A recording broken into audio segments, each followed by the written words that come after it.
नमोऽस्तुतं मनोऽपि शशिपुत्रवत्सस्वरूपं रूपं तस्य प्रचण्डपरिमाथरिपुष्टभाति राधाकुण्डं गिरिवरमोहरधिकमदवर्षं प्राप्तदृश्यपतितकृपया श्रीगुरुं तं नतोऽस्मि।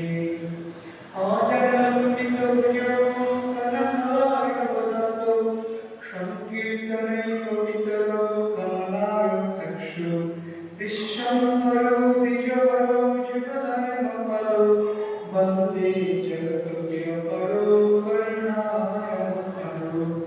জয় শ্রীকৃষ্ণ চৈতন্য প্রভু নিত্যানন্দ শ্রী অদ্বৈত গদাধর শিবাসাদি গৌর ভক্তবৃন্দ। হরে কৃষ্ণ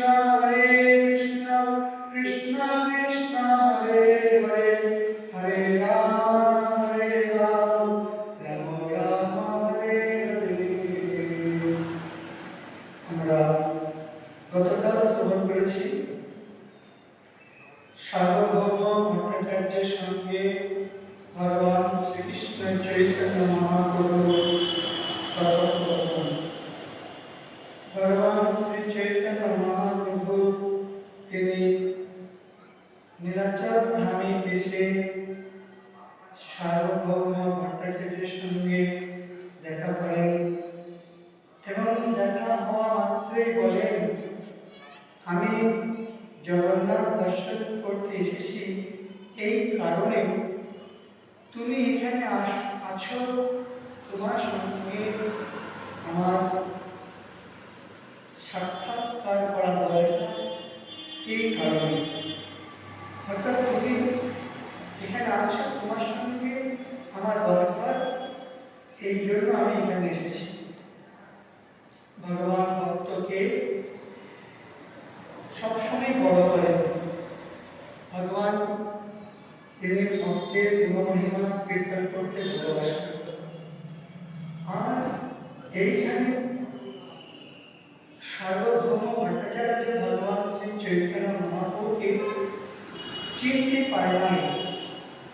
ভগবান কৃষ্ণ গীতায় বলেছেন,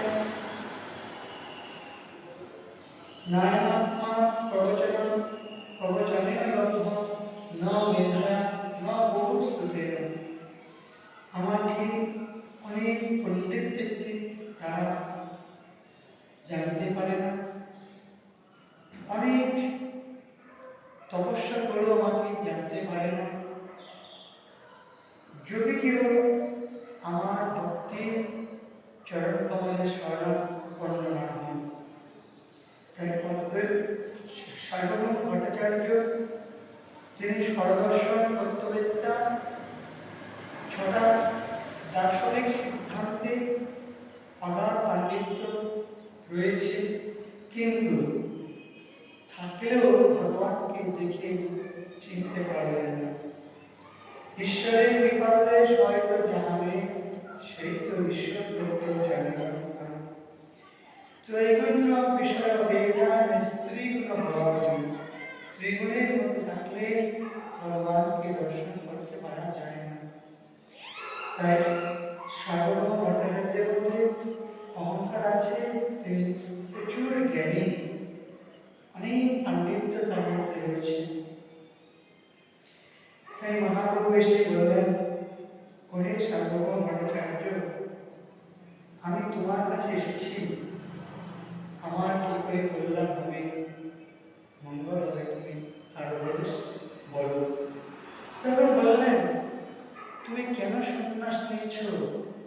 সন্ন্যাস নিলেই অহংকার হয়, সবাই এসে প্রণাম করবে, সুখ্যাতি করবে, এই জন্য সন্ন্যাস নেই।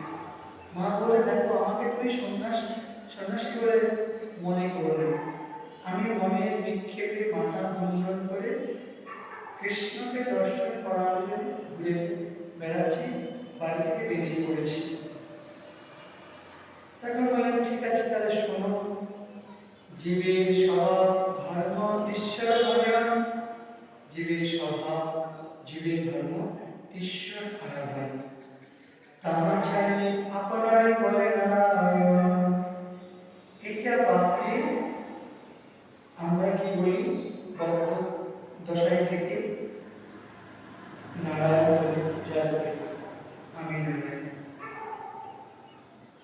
কিন্তু যিনি আমাকে গর্ভে থাকতে রক্ষা করেছেন, যখন মাতৃ জঠরে ছিলাম তিনি আমাকে রক্ষা করেছিলেন। আর আমি যখন ঘুমিয়ে থাকি তখন কাউকে মনে রাখতে পারি না, সব ভুলে যান।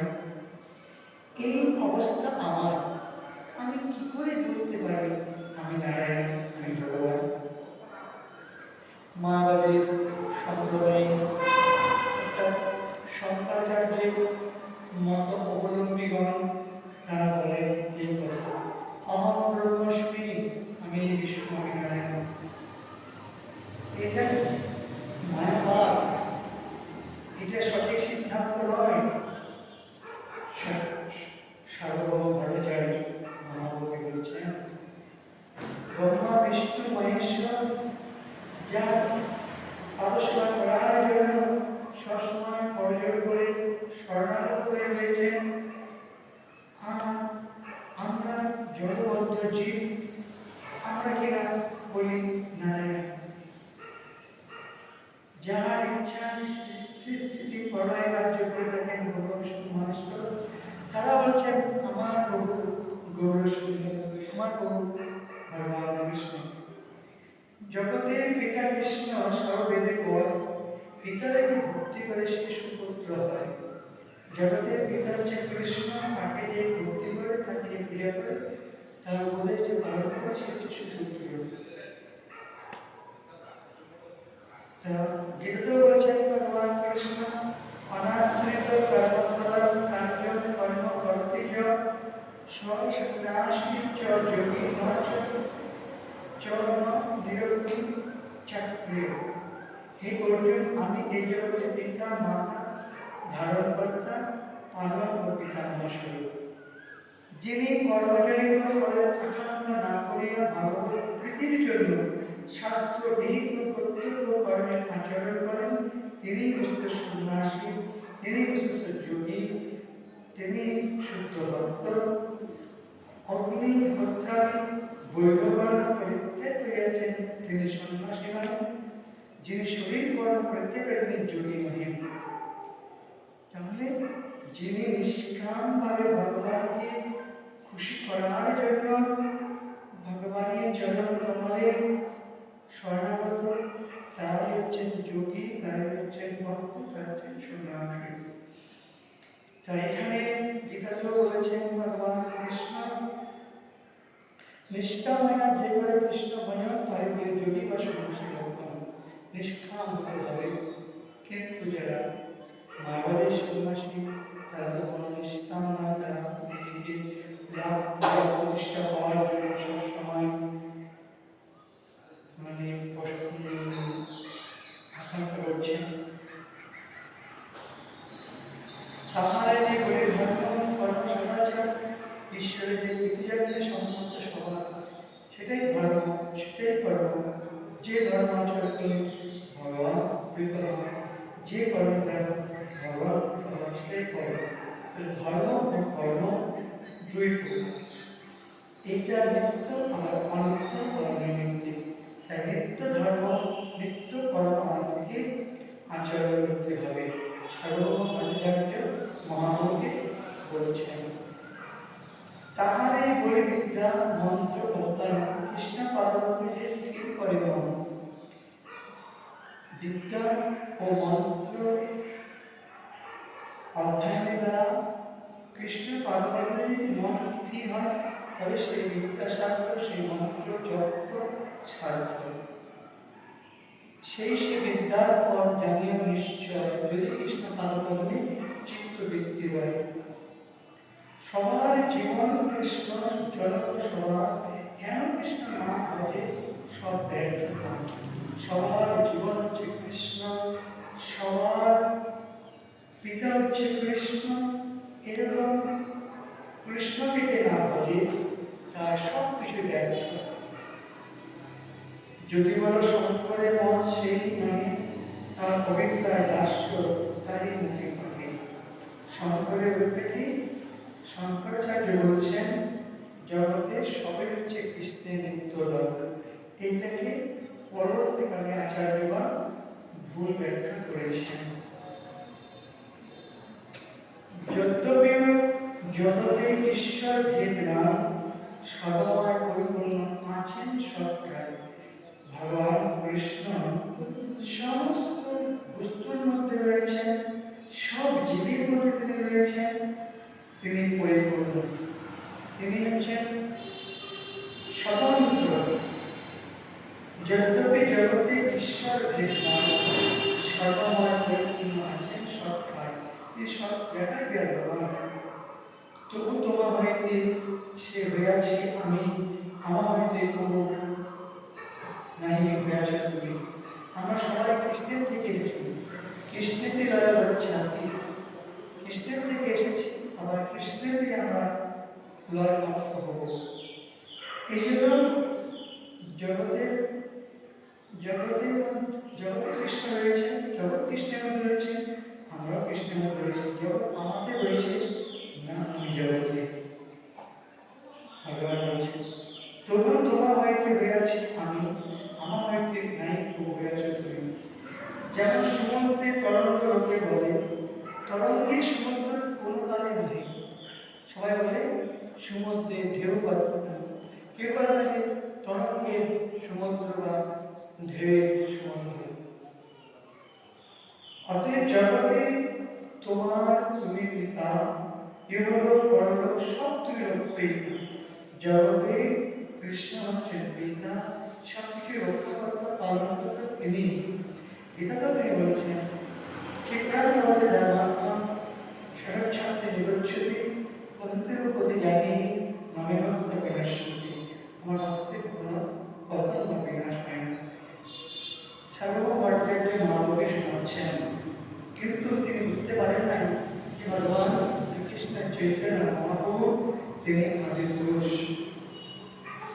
অতএব জগৎ তোমার, তুমি পিতা, ইহলোক পরলোক সব রক্ষিতা। জগৎ ভগবান কৃষ্ণের রক্ষকর্তা, পালনকর্তা, সব তিনি কৃষ্ণ।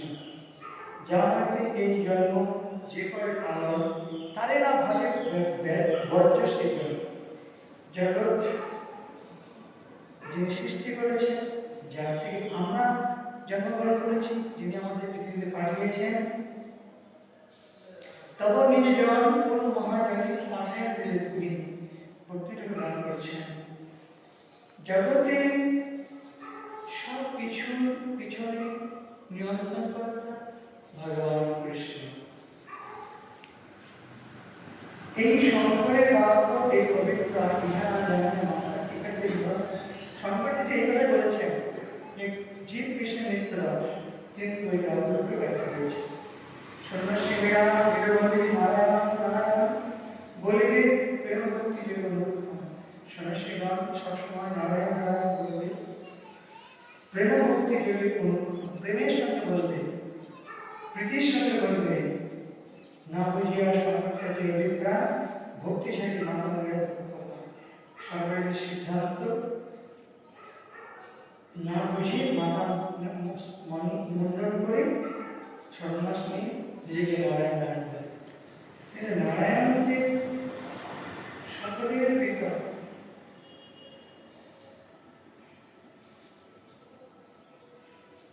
অতএব তোমার সে কহিবে আমি হেন পথে প্রবেশটা হইলে কেন তুমি, তুমি কেন এরকম পথে এসেছো, তুমি কেন এই পথে গিয়েছো। এত সব পথ থাকতে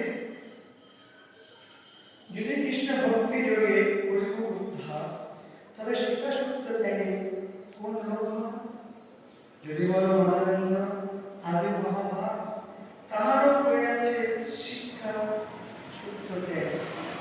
তাকেও তোমার সন্ন্যাস পরিবার এর সঙ্গে কেমন থেকে অধিকার, তুমি সন্ন্যাস ধর্ম ত্যাগ করতেও পারবে না, তুমি সন্ন্যাস নিয়ে ফেলেছ।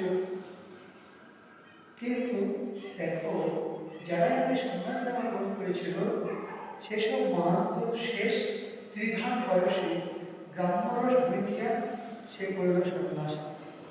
যখন 70 বছর বয়স হয়ে গেছে, ব্রাহ্ম শুদ্ধ সমাপ্ত করে তাকে সন্ন্যাস নিয়েছে।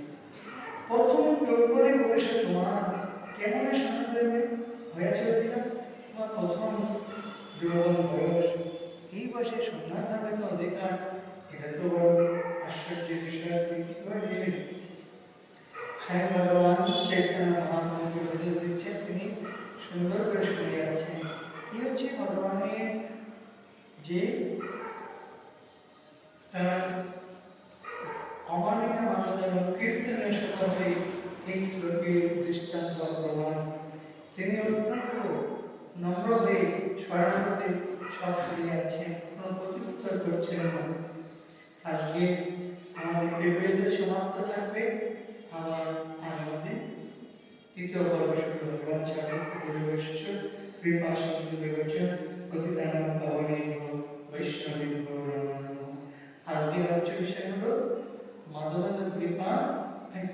সার্বভৌম ভট্টাচার্য, তিনি ভগবান শ্রীকৃষ্ণ চৈতন্য মহাপ্রভুকে উপদেশ দিচ্ছেন যে তুমি কেন সন্ন্যাস নিয়েছ? সন্ন্যাস নেওয়ার সময় এখন হয়েছিল না, ঠিক আছে, আগামী দিনে শুনব মহাপ্রভুকে তিনি সন্ন্যাস ধর্ম রক্ষা করার জন্য কি উপদেশ দিচ্ছেন। হরে কৃষ্ণ।